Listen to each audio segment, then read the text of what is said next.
Hi, my name is Mariah Spillman. Welcome to our presentation.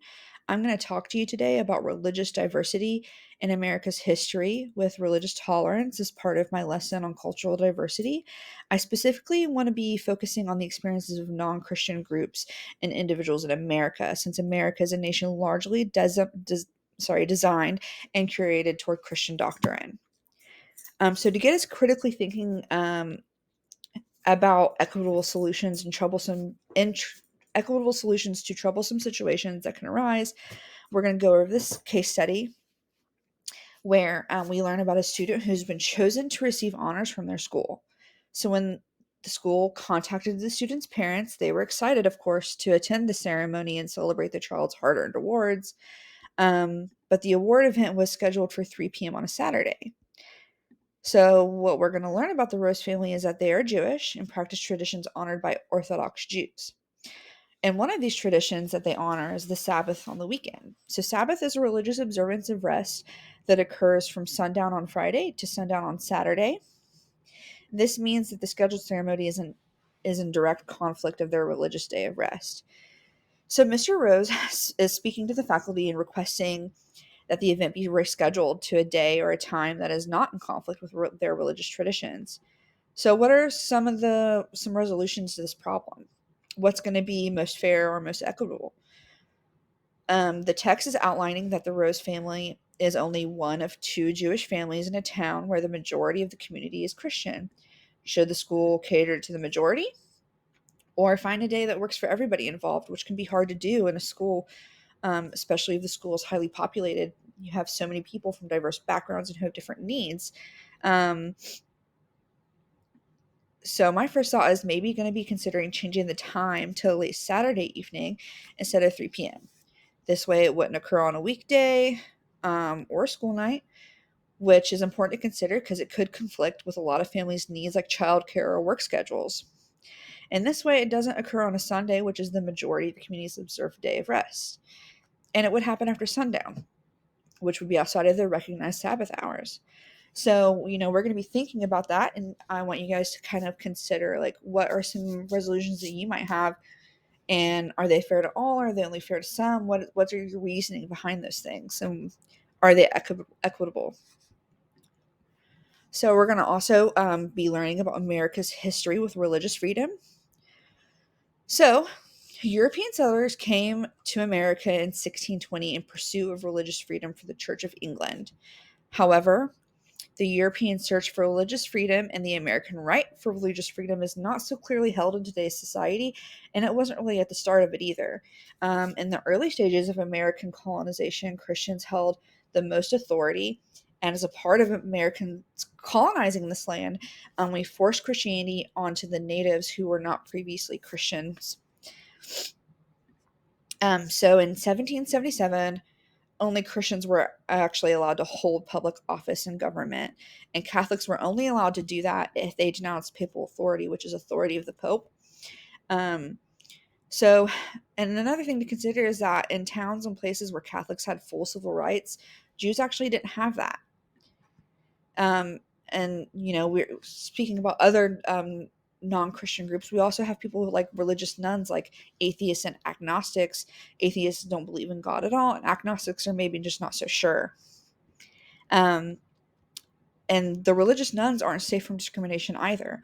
In 7 of the United States today, atheists are banned from holding office under state constitutions. So, for example, in Maryland state constitution, Article 37 says that to hold public office, a declaration of belief in the existence of God is required. And then, so going back, to where this started in 1779, Thomas Jefferson drafted a bill, an attempt to secure religious freedom for all, even the non religious groups. He was quoted to say, "But it does me no injury for my neighbor to say that there are 20 gods or no God. It neither picks my pocket or breaks my leg."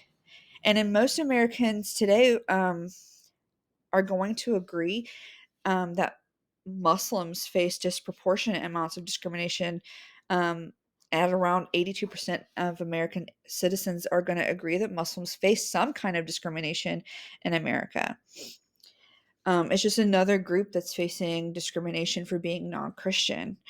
So this kind of discrimination is going to range from physical acts of violence, offensive name calling, and even harmful profiling. So even though America started its foundation in religious freedom, legislation is inspired and written around Christian doctrine, and this can sometimes force its citizens to adhere to religious ruling that may or may not be aligned or out of line with their own spiritual or religious beliefs. And on this side, we're going to be getting into things like stereotypes, which are very harmful and most oftentimes negative, and even when they're placed under a light of positive connotation, they can still be very harmful. So I want to go over some pretty harmful negative stereotypes about non-Christian religious groups. So from the Anti-Defamation League, we learn about stereotypes about Muslims. The increase in anti-Muslim rhetoric um, coincides with the conflation of terrorism involving Muslim people, and this contributes to prejudiced attitudes against Muslims. And actually, this has heightened in extreme amounts since 9/11 in American society. These stereotypes about Muslims are extremely harmful because it paints an entire group of people as violent based on rare and few circumstances of just individuals. And then from my own personal history with comments made by peers, I have heard many stereotypes against satanic people, atheists, and Wiccans. Some of these judgments were levied against me, in fact. And again, these stereotypes are negative in their nature and create an image of harmful, sadistic groups of people based on the actions of just a small few or the judgments made based in prejudice against these groups. And the stereotypes I read made against Jewish people in articles by the European Network Against Racism were really shocking, especially when you date back to some of the older ones. The violent genocide against the Jewish people in Germany is a subject that's taught thoroughly across most schools in the nation. And as part of those lessons, some of these stereotypes are mentioned. Many of these very harmful stereotypes are rooted in anti Semitism. And anti Semitism is the hatred towards Jewish people, people perceived as Jewish institutions, communities, or even just the culture. And in some cases, just the state of Israel as a Jewish state or country. So, from Harvard University's program called Pluralism, I found this quote. It says, people known through stereotypes do not have the opportunity to define themselves, but instead are defined by others, and often in a negative manner. Prejudice is the prejudgment of people and groups on the basis of these images. And so, what we know is negative stereotypes are most often the result of prejudice, and prejudice is often the result of ignorance or fear. And and through the lens of equity literacy, being able to identify our own or other people's prejudices require critical thinking skills, critical consciousness, honesty, openness, and communication. And using these skills are key to breaking down prejudices on the path to a more equitable society. On our last slide, I'm going to be talking about how can educators, how can we be teaching students from many religious backgrounds? What are some things we need to consider? What we know is that we exist in a very rich and diverse society, and this means we're going to be working with many different types of people. And as an educator, you should always consider that there could be non-Christian individuals in your classroom. They could be Muslim, atheist, Jewish, Catholic, or even agnostic. And as a teacher, you should be aware of stereotypes about many groups so you are aware of when you might possess one you're even unaware of. You can ask questions and try to keep your classroom secular. Of course, an exception is going to be for Catholic schools or religiously led schools. Those are going to be obviously heavily based on religion. But in most public schools, it's going to be pretty important for us to keep our classrooms secular. And this is going to make an equitable environment where every student feels welcome and comfortable. So when you're an educator, though, how are we going to be able to teach about history and culture without shying away from the ugly history through the lens of equity literacy? So the OSCE and the Office for Democratic Institutions and Human Rights outlined an exercise to help educators do this. They recommend exercising critical consciousness skills during lessons by asking questions like, who is behind this information? Asking your students whose point of view the information is from, or if it's anonymous. Is it a primary source? We can also ask learners if evidence is present, credible, or verifiable. We can ask our learners, our students, if this information is new to them or if they've ever heard it before. Um, if they have heard it before, are there any discrepancies in what they are currently learning or have learned? In general, when we're working or teaching non-Christian based groups, it's important to consider when you're saying something or doing a certain practice, how it could affect them and how they might actually do something a lot differently than you. It's always important to listen and be open to communication with our students about those kind of things.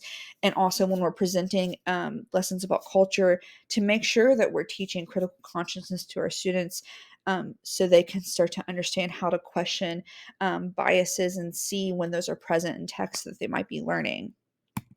And these are all the resources I use to get all this information if you want to check anything out. A lot of these are really, really interesting and have a lot of rich history about Muslim culture, Jewish culture, and religion and religious practices, and kind of how stereotypes in those groups existed and how they came about. So they're really interesting if you want to check them out. But I just want to thank you for your attention, and I hope you have a great day.